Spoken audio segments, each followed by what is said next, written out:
Iniimbestigahan na ng Philippine National Police ang 8 pulis na botas na umunoy ng bugbog sa nahuli nilang suspect sa Pangmaril noong November 3. Si Ryan Lesigue sa sentro ng balita. Saan nanggaling yung tao yan? Pinalo po siya ng pulis yan. Anong pinalo sa'yo? Di ba alam? Ano po, matigas na bagay po eh. Nanganganib na masibak sa pwesto ang ilang pulis na botas. Inireklamo sila ng pambubugbog sa umanay suspect sa pamamaril sa 2 individual sa nabotas noong November 3. Sa isang video, pinakita ni alias Mark ang malaking sugat niya sa ulo na bunsod daw ng pambubugbog ng 8 pulis na botas. Sa tindi pa raw ng pagkakapalo sa kanyang ulo, nawalan pa daw siya ng malay. Ang sabi po nila sir, umaarte lang daw po ako nung mandusay na po ako sa lapag. Tulo ng tulo yung dugo ko. Okay. Ang punot dulo ng torture, tumanggi daw kasi si alias Mark na pirmahan ang ginawang extrajudicial confession na pinaamin siya sa krimen. Nangyari yung pagpalo sa'yo bago mo pirmahan. Opo, opo. Bugbog sarado din ang isa pang suspect bago ito palayain dahil sa kawalan ng sapat na ebidensya. Ayon kay PNP Public Information Office Chief Police Brigadier General Randolph Tuanyo, 8 pulis ang sinasabing sangkot sa umano'y torture kina alias Mark noong November 9.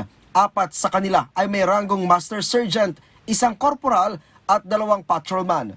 Sila po ay sinampahan noong November 20 ng complaint. Ang mga pinaril po sa kanila is grave misconduct, serious irregularity in the performance of duty, conduct and becoming of a police officer, tsaka yung Anti-Torture Act. Ito po ay nag-stem doon sa pagkakahuli dito sa 2 complainant kung saan di umano sila ay tinorture ng mga nasabing pulis. Itinanggi naman ng Chief of Police ng Navotas ang aligasyon ng murder suspect.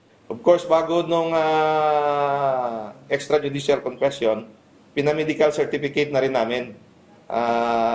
Doon sa medical certificate, may hawak kami na walang internal or external injuries itong si Michael Ryan.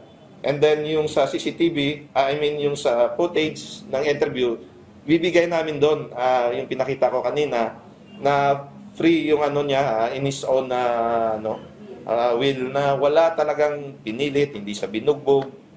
Ang PNP Internal Affairs Service o PNP-IAS nagsasagawa na ng motu proprio investigation laban sa 8 pulis.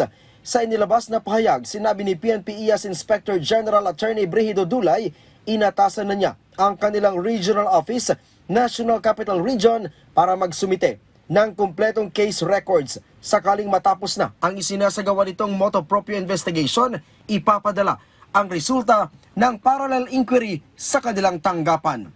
Ryan Lesigue para sa Pambansang TV sa Bagong Pilipinas.